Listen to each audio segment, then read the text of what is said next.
बीते कई घंटों से इस लड़की का आपने चर्चा सुना होगा दोस्तों, कई घंटों से ये सोनम रघुवंशी का। दोस्तों इसके मामले में नया ट्विस्ट ये सामने आया है कि मेघालय पुलिस ने जब राज कुशवाहा यानी इसका जो प्रेमी है और सोनम रघुवंशी को आमने सामने बिठाकर पूछताछ किया, जब सबूत सारे दिखाएं तो सोनम रघुवंशी ये कबूल कर रही है। ये जो आज तक ने छापा है दोस्तों, मैं आपको पढ़ के सुना देता हूं कि हाँ, मैं पति राजा के मर्डर केस में साजिश में शामिल थी। सबूत देखकर टूट पड़ी है सोनम रघुवंशी। दोस्तों मामला यहां तक फंसा है कि 20-20 लाख रुपए किसने दिए।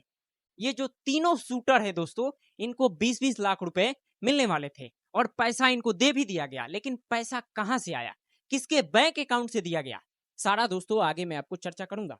लेकिन ये जो कबूलनामा है दोस्तों, मेघालय पुलिस जब आमने सामने बिठाकर पूछताछ करती है, सबूत को दिखाती है, तब जाकर सोनम रघुवंशी ये बताती है।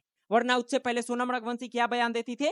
सोनम रघुवंशी के पिता बोल रहे हैं कि मेरी बच्ची निर्दोष है, मेरी बच्ची को फंसाया जा रहा है। सोनम रघुवंशी के पिता, सोनम रघुवंशी ने साजिश क्या रचा था? सोनम रघुवंशी ने सबसे पहले बयान दिया था जब वो गाजीपुर पकड़ी गई थी, उत्तर प्रदेश के गाजीपुर में। वहां बोली थी कि कुछ बदमाशों ने मेरे गहने और मेरे पति के पैसे छीनने की कोशिश कर रहे थे। उसके बाद राजा से उसकी बहस हो जाती है, जिसके बाद बदमाश उन्हें खाई में फेंक देते हैं और मुझे बेहोश कर देते हैं। जब ये गाजीपुर पकड़ी गई थी दोस्तों, तब का मैं बयान सुना रहा हूं, सोनम रघुवंशी ने जो पुलिस कस्टडी में बयान दिया था।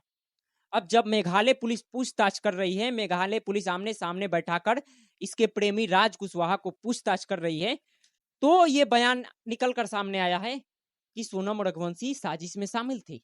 20-20 लाख रुपए में ये तीनों हत्यारे को वो लाई थी, लोकेशन भी भेज रही थी दोस्तों।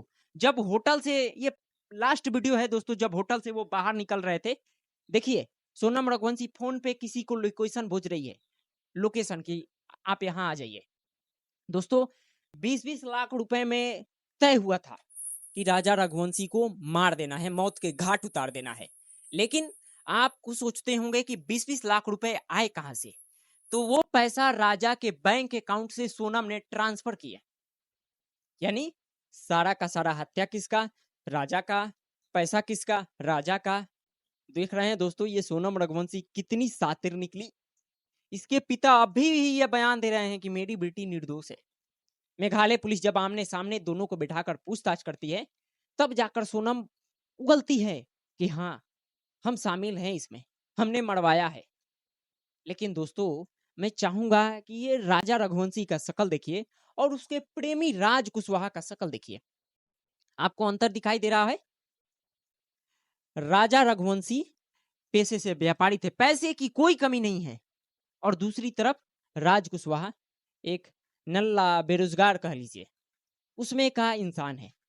और सोनम को उससे प्यार था। जब उससे प्यार था तो उससे शादी कर लेती। ये दोस्तों इतने अच्छे लड़के को मौत के घाट उतार देती है और प्लानिंग बनाती है कि बदमाश गहने छीन रहे थे, बदमाश पैसे छीन लिए, मुझे बेहोश कर दिए। पूरे तरीके से फिल्मी तरह का ये दोस्तों स्क्रिप्ट रची थी। लेकिन दोस्तों हमारी देश की जो जांच एजेंसी है वो तो पकड़ ही लेती है। बोला जाता है कि कानून का हाथ बहुत लंबा होता है।